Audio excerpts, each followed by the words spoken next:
कि रणनीति जो है ना वो आखिरी समय में ही बनाई जाती है। तैयारी तो हम पहले से कर रहे होते हैं। युद्धाभ्यास अलग होता है और युद्ध के समय की स्ट्रेटजी अलग होती है। आपने साल भर या 6 महीना या 2 साल से आपने जो भी पढ़ा है उसको अब 20 दिन में बेहतर तरीके से रणनीति बना करके उसको अपने लायक उपयोगी बनाना है। जो असामान्य क्वेश्चन है उसमें अगर आप कितना भी सही कर लेते हैं, लेकिन अगर सामान्य क्वेश्चन गलत कर लेते हैं तो फिर आप रेस से थोड़ा पीछे हो जाते हैं। 1 से 2 घंटे का समय केवल करंट पढ़ने के लिए रखें। कैसे, क्या पढ़ें? अब यहाँ सवाल है कि करंट को क्या पढ़ें। तो करंट के संदर्भ में जैसे कि बिहार सरकार का सारा जो योजना है उसको ध्यान में रखेंगे तो बीपीएससी का जो बी ऑप्शन होता है वो ज़्यादा सही होता है। अच्छा, ठीक है, तो इसको ध्यान में रखना है कि अगर आपने बी लगा दिया तो मुझे लगता है कि उस 10 में से 4 से 5 मैथ आपकी सही हो जाएगी। हमारे चेयरपर्सन हैं, उनका जो मंतव्य है और जिस तरह से बीपीएससी ने अपने आप को अपडेट करता आ रहा है उस हिसाब से मुझे लगता है कि आने वाले समय में बीपीएससी में और भी ज़्यादा बदलाव होगा और क्वेश्चन भी जो होगा वो थोड़ा सा एनालिटिकल होगा। इसके अलावा टीएमएच की किताब है, उपकार की किताब है, तो बहुत सारी किताब है आज बिहार पर। नमस्कार, आप लाइव बिहार देख रहे हैं। मैं हूं राजमोहन तिवारी। बीपीएससी 67वीं पीटी परीक्षा को लेकर बीते दिनों जिस प्रकार से विवाद हुआ, उसके बाद अभ्यर्थी सड़क पर उतरे, लाठीचार्ज हुआ उनके ऊपर, कई अभ्यर्थियों को हिरासत में ले लिया गया, लेकिन आखिरकार उनका संघर्ष रंग लाया और सीएम नीतीश कुमार के हस्तक्षेप के बाद जो प्रक्रिया थी जिसमें बदलाव किया गया था परीक्षा को लेकर, उसे पलट दिया गया है। और अब ये आप सभी जानते हैं कि एक बार फिर से बीपीएससी की परीक्षा पहले की तरह ली जाएगी, यानी कि एक डेट में ली जाएगी और अब अंकों के आधार पर ही रिजल्ट भी जारी होगा और 21 सितंबर तारीख भी मुकर्रर हो गई है जैसे कि खबर आ रही है। तो आखिरकार अब आखिरी पलों में तैयारी को लेकर भी बात करनी बेहद जरूरी है, क्योंकि जिस प्रकार से अभी मनोस्थिति अभ्यर्थियों की बनी हुई थी और अचानक से अब सब कुछ ठीक हो गया है, तो क्या कुछ करें, इस पर बात करेंगे।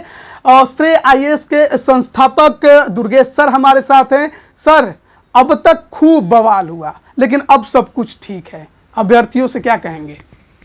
अभ्यर्थी को यही कहेंगे कि आपको हौसला बनाए रखना है, क्योंकि आपके अनुकूल एग्ज़ाम होगा। क्योंकि आप लोगों के प्रयासों से और सभी लोगों के प्रयासों से जो ये बदलते हुए व्यवस्था था उसमें परिवर्तन हो गया और सरकार भी यह निर्णय लिया है कि जल्द से जल्द एग्ज़ाम हो 21 तारीख, जैसा कि आप भी जानते हैं, हम लोग भी जानते हैं। तो उस स्थिति में अब ये सवाल है कि इस स्थिति में तैयारी कैसे हो, किस तरह से हम लोग अपने आप को तैयार करें।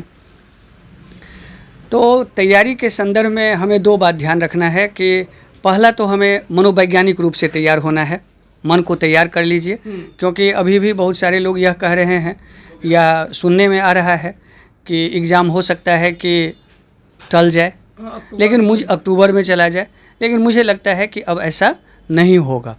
और इस बात को आपको अब ध्यान में नहीं रखना है, क्योंकि अब आपको ये ध्यान में रखना है कि हमें अपना बेहतर से बेहतर देना है और इस अवसर को अपने लिए उपयोग करना है। क्योंकि अवसर जो होता है वो हमेशा आता नहीं है और हमें मिलता नहीं है। और अभी के संदर्भ में बीपीएससी का जो प्रयास है कि अगर पीटी होगा तो मुझे लगता है कि बहुत जल्द इसकी समापन भी हो जाएगी। इसीलिए पीटी जो है सो तैयारी का अहम पहलू होता है और उस पर विशेष ध्यान देना है। और देखा जाए सर, क्योंकि 804 पदों की ये परीक्षा है, 6 लाख से अधिक अभ्यर्थी हैं, हर कोई मेहनत कर रहा है अपना मुकाम पाने को, तो तैयारी जो करना था उन्होंने किया। अब ये आखिरी समय है, तो आखिरी समय में क्या करें ताकि जो पढ़े हैं वो बर्बाद ना हो? बिल्कुल, देखिए होता क्या है कि रणनीति जो है ना वो आखिरी समय में ही बनाई जाती है। तैयारी तो हम पहले से कर रहे होते हैं। युद्धाभ्यास अलग होता है और युद्ध के समय की स्ट्रेटजी अलग होती है। तो अब हम लोग युद्ध मैदान में जा रहे हैं, परीक्षा भवन में जा रहे हैं। आपने साल भर या 6 महीना या 2 साल से आपने जो भी पढ़ा है उसको अब 20 दिन में बेहतर तरीके से रणनीति बना करके उसको अपने लायक उपयोगी बनाना है। और उसी संदर्भ में मैं बहुत कुछ आपको बताने वाला हूँ, कहने वाला हूँ। उसमें सबसे पहला चीज़ है कि अभी से अगर मूल्यांकन किया जाए तो मेरे पास 19 दिन का समय है। इस 19 दिन का हमें उपयोग करना है। इसलिए इस समय में आप पीटी को छोड़ करके किसी चीज़ों पर ध्यान नहीं देंगे। अब आप ध्यान किन किन विषय पर देंगे ये आपको ध्यान में रखना है। अगर बीपीएससी के मतलब पीटी के क्वेश्चन पूछने के पैटर्न के आधार पर, तो करेंट, हिस्ट्री, साइंस और दूसरा पेपर, क्योंकि इसमें करेंट से जो होते हैं वो आपको 25 से 30 क्वेश्चन पूछे जाते हैं। हिस्ट्री से जो क्वेश्चंस हैं वो लगभग आपको जो है सो 50 प्लस क्वेश्चन पूछे जाते हैं। जनरल साइंस से जो है सो 20 से 25 क्वेश्चन पूछे जाते हैं। इसके अलावा जो ज्योग्राफी है, पॉलिटी है, इन सब से हैं क्वेश्चन। अब यहाँ सवाल है कि हम इसमें किन, हाँ बिल्कुल समान अध्ययन के ही ये पेपर हो गए सारे। अब इसमें है कि हम इस पर ध्यान किन किन विषय पर कैसे दें। तो आप सबसे पहला चीज़ ध्यान रखें, सारे अभ्यर्थी को मेरा ये सलाह है कि आप अपने तैयारी के दौरान, एग्ज़ाम के दौरान, प्रश्न एग्जामिनेशन हॉल में आप सबसे बड़ा काम जो ध्यान में आपको रखना है कि आपसे सामान्य क्वेश्चन गलत नहीं हो। क्योंकि क्वेश्चन आसान और टफ सबके लिए आता है। रिजल्ट में अगर सामान्य क्वेश्चन आपकी गलत होने लगी तो फिर पीटी नहीं आएगा। इसलिए ये ध्यान में रखना है कि सामान्य क्वेश्चन गलत नहीं हो। जो असामान्य क्वेश्चन है उसमें अगर आप कितना भी सही कर लेते हैं, लेकिन अगर सामान्य क्वेश्चन गलत कर लेते हैं तो फिर आप रेस से थोड़ा पीछे हो जाते हैं। इसलिए सबसे बड़ा ध्यान रखना है सामान्य क्वेश्चन गलत नहीं हो। सामान्य क्वेश्चन गलत नहीं हो, इसके लिए आपको करना क्या है कि सामान्य क्वेश्चन को दोहराते रहना है। इसीलिए इस 19 दिन में आपने जितना पढ़े हैं उसको जितना दोहरा सकें वो अच्छा है। खासकर उन सभी पेपरों को दोहराएं जो पेपर आपने पहले से पढ़ा है, क्योंकि अभी अगर 2-4 दिन, 5 दिन, 10 दिन में आप नए पेपर पढ़ेंगे तो उसका बहुत ज़्यादा प्रभाव नहीं पड़ेगा। इसलिए जो पढ़े हुए हैं उसको आपको दोहराना है। तो सबसे पहला जो मेरा है कि आप सामान्य क्वेश्चन गलत नहीं करेंगे। इसके अलावा करंट की भी बात करेंगे। करंट अफेयर भी बेहद जरूरी होती है पीटी के लिए। अब यहाँ दूसरा सवाल है करंट अफेयर्स। तो करंट अफेयर्स को जो है सो अपने 19 दिन के रूटीन में आप ये ध्यान में रखिए कि हमको प्रत्येक दिन उसको दोहराना है। प्रत्येक दिन सुबह का या शाम का या दोपहर का या किसी भी समय में आप 1 से 2 घंटे का समय केवल करंट पढ़ने के लिए रखें। कैसे, क्या पढ़ें? अब यहाँ सवाल है कि करंट को क्या पढ़ें। तो करंट के संदर्भ में जैसे कि बिहार सरकार का सारा जो योजना है उसको ध्यान में रखेंगे। उसके बाद जो है सो नेशनल इंटरनेशनल जो घटनाक्रम है उसको ध्यान में रखेंगे। उसके बाद खेल पर नज़र डालेंगे। उसके बाद युद्धाभ्यास पर नज़र डालेंगे। अभी जो मान लीजिए राष्ट्रीय अंतर्राष्ट्रीय घटनाक्रम है उस पर ध्यान रखेंगे। उसके बाद पर्सनालिटी और नियुक्ति है उस पर ध्यान रखेंगे। कहने का मतलब कि करंट का दायरा थोड़ा सा बड़ा होता है, इसीलिए करंट आप पूरी तरह से याद नहीं कर सकते, लेकिन दोहराने से ये होगा कि करंट एग्जामिनेशन हॉल में आपका कम गलत होगा। इसलिए उसको आप अधिक से अधिक दोहराएंगे, उसी से करंट कवर हो जाएगा। करंट के लिए ये भी जरूरी होता है कि आप लगातार मैगजीन्स वगैरह पढ़ते रहें, अखबार पढ़ते रहें। तो अगर ये पढ़ना हो, क्योंकि थोड़ा अब तो 20 दिन बाकी है, जरूरी नहीं कि इसी 20 दिन से सवाल होंगे, सवाल बन भी गए होंगे, हो सकता है कि तो पीछे के दायरे को करंट अफेयर में जो है वो पकड़ पाना जरूरी होता है। तो उसके लिए वो क्या करेंगे ताकि अगर जो अभी कवर नहीं हुआ करंट अफेयर वो हो जाए। जैसे कि मान लीजिए कि आप सबसे पहला ये करेंगे कि 1 साल, 1.25 साल, 1.5 साल का करंट आप कवर करिए। लगभग जुलाई तक का आप लीजिए और इस जुलाई तक में 1 साल के अंतर्गत जो भी चीज़ें आती है उसको लीजिए। अब रहा कि इसके लिए हम कौन सी किताब पढ़ें, क्या पढ़ें, तो कोई भी अगर मान लीजिए कि आपके पास पेपर न हो या आप न देख रहे हो तो किसी का भी जो बेहतर वार्षिकांक आ रहा हो, वार्षिकांक, उसको आप ले लीजिए। आपके नज़र से कुछ होगा तो बता दीजिएगा। आप प्रतियोगिता दर्पण चूँकि सबसे ऑथेंटिक है और बहुत पुराना भी है, तो अगर आप उसका ले लेते हैं और मैक्सिमम क्वेश्चन भी उससे आता है, तो उस स्थिति में अगर आप प्रतियोगिता दर्पण का एक अतिरिक्तांक ले लेते हैं साल भर का और प्लस इस 6 महीने को आप अगर देखते हैं तो मुझे लगता है कि आपका करंट बेहतर हो जाएगा। आप हमेशा उसको देखते रहेंगे, अच्छा हो जाएगा। मैथ से ज़्यादा सवाल नहीं पूछे जाते हैं, लेकिन फिर भी 10 के आसपास सवाल हो जाते हैं, तो उसको भी अगर कवर करने की कोशिश की जाए तो क्या करें? देखिए, मैथ के लिए एक जो चीज़ हम आपको राजमोहन जी बताना चाहेंगे कि हमें जो है सो 150 क्वेश्चन जो है सो है हमारे पास। उस 150 क्वेश्चन में से चूँकि बीपीएससी में निगेटिव मार्किंग नहीं है, अटेम्प्ट हम सब कुछ लेते हैं, तो अटेम्प्ट लेते हैं और उस बाकी जो होता है हम उसमें तुक्का भी लगाते हैं। ई ऑप्शन के बाद तुक्का बिल्कुल लगाना थोड़ा कम हो गया है नहीं, शायद। फिर भी सामान्य रूप में तो 10 क्वेश्चन जो होता है वो हमारे लिए निर्णायक तो नहीं लेकिन आवश्यक जरूर होते हैं। बीपीएससी में बहुत सारे लोग जो ऐसे तैयारी करते हैं जिनका मैथ कमज़ोर होता है, तो वो लोग अगर सामान्य अर्थमेटिक्स का अगर क्वेश्चन अगर अभ्यास कर लें तो वो अच्छा होगा, बना सकते हैं। अगर मान लीजिए कि नहीं पढ़ें, अगर नहीं पढ़ें तो एक चीज़ ध्यान रखेंगे कि बीपीएससी का सामान्य रूप में वैसे क्वेश्चन प्रारूप देखने के बाद आपको ये बात पता लगेगा कि बी या सी में से कौन सा सर्वाधिक सही है। तो बीपीएससी का जो बी ऑप्शन होता है वो ज़्यादा सही होता है। अच्छा। ठीक है, तो इसको ध्यान में रखना है कि अगर आपने बी लगा दिया तो मुझे लगता है कि उस 10 में से 4 से 5 मैथ आपकी सही हो जाएगी। अच्छा। तो आपको ये थोड़ा ट्रिक ध्यान में रखना है। वैसे जब पूरे सेट आप क्वेश्चन बनाने लगेंगे तो आपको अपने आप पता लग जाएगा कि इस सेट में या इस बार में बी ज़्यादा सही है, सी साइज सही है या ई सही है। तो इन चीज़ों को ध्यान में रखना है और उस तरह से उसको चॉइस करना है। तो मुझे लगता है जिन लोगों का मैथ एकदम कमज़ोर है या नहीं पढ़े हुए हैं तो उनके लिए फ़ायदेमंद है कि बिना पढ़े 5 नंबर सरप्लस है। अच्छा, इसके अलावा अगर बहुत सी बातें आपने की, हिस्ट्री, ज्योग्राफी, पॉलिटिक्स, इन सब चीज़ों की, क्या कोई आखिरी पल में ऐसी भी बुक है जिसको शॉर्ट्स में पढ़ा जा सके ताकि मेरा रिवीजन हो जाए? क्योंकि हो सकता है कि नोट्स बहुत ज़्यादा हो, कवर करना मुश्किल हो। समरी टाइप में कुछ ऐसा है जिसको पढ़ने के बाद बहुत कुछ क्लियर हो जाए? देखिए, जैसे कि मान लीजिए कि बीपीएससी में जो क्वेश्चन पूछा जाता है उसमें जो वन लाइनर क्वेश्चंस होते हैं उनकी भूमिका काफ़ी अधिक होती है। इस समय में 2 चीज़ है कि आपका अपना जो बनाया हुआ क्लास नोट्स है या आपका जो अपना मटेरियल्स है उसको दोहराने में थोड़ा सा सहजता होती है। अगर मान लीजिए आपके पास अगर वो भी ना हो तो कोई भी जो सामान्य अध्ययन का बुक हो जो ऑथेंटिक हो और उसको लगता हो कि आप दोहरा लेंगे तो आप वो कर सकते हैं। इसके लिए जो है सो बहुत सारे लोग किताब निकाले हैं। उसमें जैसे कि मान लीजिए कि लुसेंट की किताब जो सबसे पुरानी है वो चल ही रही है। इसके अलावा जो है सो टीएमएच की भी एक इस तरह की किताब आई है। इसी तरह से जो है सो एक आपको ये स्पर्धा प्रकाशन है उससे भी जो है सो ये सब चीज़ आई है। तो आप लोग इन चीज़ों को ध्यान में रख करके कि आप एक किताब का चयन कर लें और देखें उसको जितना से आप जल्दी से रिवाइज कर सकें तो वो अच्छा है। ये ऑप्शन को लेकर हमेशा बीपीएससी में विवाद रहा है जब से आया। बहुत लोग समर्थन में है, अधिकतर लोग इसको विवादित मानते हैं। आप कैसे देखते हैं? देखिए, ये जो है ना वो विवादित नहीं है।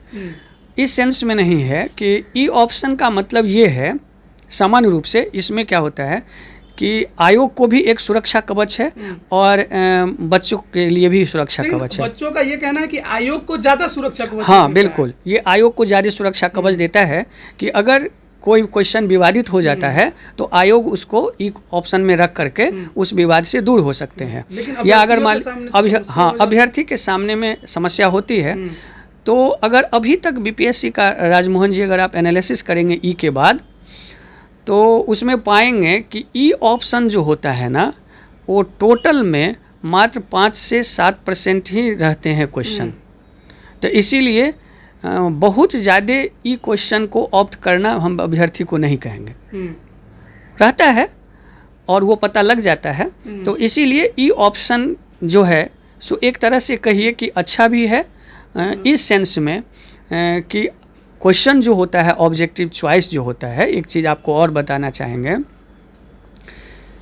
कि ऑब्जेक्टिव क्वेश्चन का जो आंसर बनता है, जैसे कुछ क्वेश्चन तो मान लीजिए कि स्टैटिक है उसका आंसर अपने आप बना हुआ है, लेकिन कोई क्वेश्चन अगर मान लीजिए कंसेप्ट का है तो कंसेप्ट के समय में जो अपना अपना एनालिसिस होता है वो अलग अलग होता है।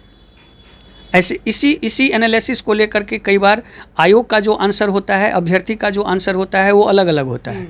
और उस स्थिति में क्या होता है कि आयोग जो है एक संस्था है, वो टीम के माध्यम से जो है आंसर देती है। तो उसके पक्ष ये पक्ष रहता है कि हमने ग्रुप ऑफ लोगों के मत से इस आंसर को लिया है और उसको सब कोई मानता है। बीपीएससी के जब सवाल आते हैं तो विवाद उनके प्रश्न पत्र पर भी उठता है। कई बार सवाल ऐसे होते हैं और उसके जवाब ऐसे होते हैं जो कहीं आदमी पढ़ा ही नहीं है और उसके बाद कई बार मामला कोर्ट तक पहुंच गया है। तो ऐसे में बीपीएससी के प्रश्न पत्र को लेकर विवाद तो रहे हैं, ऐसे में उम्मीद की जा रही है कि आगे ना हो इस तरीके के। बिल्कुल, जिस तरह से मान लीजिए कि जो हमारे चेयरपर्सन हैं उनका जो मंतव्य है और जिस तरह से बीपीएससी ने अपने आप को अपडेट करता आ रहा है, उस हिसाब से मुझे लगता है कि आने वाले समय में बीपीएससी में और भी ज़्यादा बदलाव होगा और क्वेश्चन भी जो होगा वो थोड़ा सा एनालिटिकल होगा। क्योंकि अगर आप इससे पहले सीडीपीओ का क्वेश्चन देखेंगे और भी सारा प्रश्न देखेंगे तो पैटर्न बदल रहा है। और देखिए जो चलता आ रहा पैटर्न है उसमें एकाएक बदलाव नहीं होती है, लेकिन वो धीरे धीरे बदल करके हम समय के अनुरूप कर लेते हैं। अभ्यर्थियों को भी उस हिसाब से तैयार होना बिल्कुल, अभ्यर्थियों को भी उस हिसाब से तैयार करना होगा। तो इसीलिए अभी कम समय में केवल यही काम। उम्मीद लगाई जा सकती है कि इस बार 67वीं में ज़्यादा कुछ बदल जाए? देखिए इस बार के लिए बहुत ज़्यादा उम्मीद हम नहीं कर सकते हैं, क्योंकि अभी इस बार अगर हम चाहेंगे कि इसमें बहुत कुछ होगा तो ऐसा नहीं होगा। हाँ, बहुत कुछ होगा तो यही होगा कि मान लीजिए कि उसमें से जो 10% क्वेश्चंस हैं या 5% क्वेश्चन है उसमें जो है सो कंसेप्ट बेस्ड क्वेश्चन आ जाए, मान लीजिए कि एक्सेप्शन रीजनिंग बेस्ड क्वेश्चन आ जाए, या मान लीजिए कि जो यूपीएससी के अकॉर्डिंग जो क्वेश्चंस बनता है उस तरह से आ जाए, ये हो सकता है। लेकिन उसमें कहेंगे कि बहुत ज़्यादा परिवर्तन हो जाएगा, ऐसा नहीं होगा। बिहार से जुड़े हुए सवाल भी काफ़ी ज़्यादा रहते थे, क्या कोई बिहार से जुड़ी हुई किताब भी आती है? देखिए हाँ, बिहार से तो बहुत सारी किताब आती है। बिहार के लिए बहुत सारा किताब है, बिहार से क्वेश्चन रहता ही है। अगर कंप्लीट आप बिहार का ही सवाल देखेंगे तो 10 से 15 हिस्ट्री के क्वेश्चन होते हैं, 5 से 7 जो है सो बिहार से ज्योग्राफी के क्वेश्चन होते हैं। फिर जो उसके बाद करंट जो होते हैं वो भी 10-15 क्वेश्चन करंट बिहार से भी आ जाते हैं। टोटल मिलाकर के अगर देखा जाए तो बिहार से आपको 20 से 25 क्वेश्चन रहते हैं। तो उस स्थिति में बिहार के लिए बहुत सारी किताबें हैं। उस किताबों में मान लीजिए कि सबसे पहले की जो प्रचलित किताबें हैं उसमें आपको इम्तियाज़ अहमद की जो है बिहार, वो भी अच्छी किताब है। उससे भी अगर कम समय में दोहराना चाहें अभ्यर्थी तो मान लीजिए विवास पनोरमा की किताब आती है, अच्छी किताब है, उसको भी वो दोहरा सकते हैं बहुत कम समय में। खास करके विवास पनोरमा का जो लास्ट पेज वाला जो 25-30 पेज का समराइज रहता है बिहार से संबंधित, उसको पढ़ना थोड़ा सा ज़्यादा बेनिफिट है। और विवास पनोरमा में लगभग 100-150 क्वेश्चन दिए रहते हैं बिहार पर, उसको बना लेंगे तो अच्छा रहेगा। इसके अलावा टीएमएच की किताब है, उपकार की किताब है, तो बहुत सारी किताब है आज बिहार पर, तो उसको लेकर के आप आखिरी पलों में क्या कहेंगे पीटी की तैयारी को लेकर? आखिरी पलों में हम एक ही चीज़ कहेंगे कि मैंने अभी तक जिन जिन लोगों का पीटी रुकते हुए देखा है उसमें मैंने ये पाया है कि वो लोग सामान्य क्वेश्चन को गलत किए हैं। इसलिए आप लोगों से यही है कि इस स्थिति में आप नए चीज़ों को पढ़ने के बजाय आपने जो पढ़ा है उसको अधिक से अधिक दोहराएं, जिससे कि आपसे आता हुआ क्वेश्चन गलत नहीं हो। आप ये चीज़ जानिए कि आप वहाँ पर सभी क्वेश्चन को बनाने नहीं जा रहे हैं, आप पीटी केवल क्वालिफाई करने जा रहे हैं। इसलिए इतना बनाइए जिससे कि आप क्वालिफाई कर लें। और क्वालिफाई के लिए आपको ध्यान में रखना है सहजता, क्योंकि पीटी का एग्ज़ाम जो है एग्जामिनेशन हॉल में अपने आप को सहज रखने का तैयारी है। चलिए, बहुत बहुत धन्यवाद हमारे साथ जुड़ने के लिए। तो बीपीएससी 67वीं पीटी को लेकर बहुत विवाद हुए, लेकिन अब वो विवाद खत्म है, परीक्षा की घड़ी नज़दीक है। ऐसे में हम ये समझने की कोशिश कर रहे थे कि आखिरकार अब अपने मनोस्थिति को ठीक करते हुए अभ्यर्थी कैसे तैयारी करे। देखिए, तैयारी तो आप लोगों ने की है, लेकिन आखिरी पल में किस प्रकार से अब थोड़ी बहुत मेहनत करके अपने लक्ष्य को पाया जाए, इस पर बात करने के लिए हम सर के साथ जुड़े हुए थे। बेहतर तरीके से इन्होंने आप सभी को समझाया। केवल पीटी पे आज बात हुई, मेंस पर भी करेंगे, इंटरव्यू पर भी करेंगे। आप बने रहिए हमारे साथ। आप सभी का बहुत बहुत धन्यवाद। लाइव बिहार यूट्यूब पर सब्सक्राइब और फेसबुक पर लाइक जरूर करें।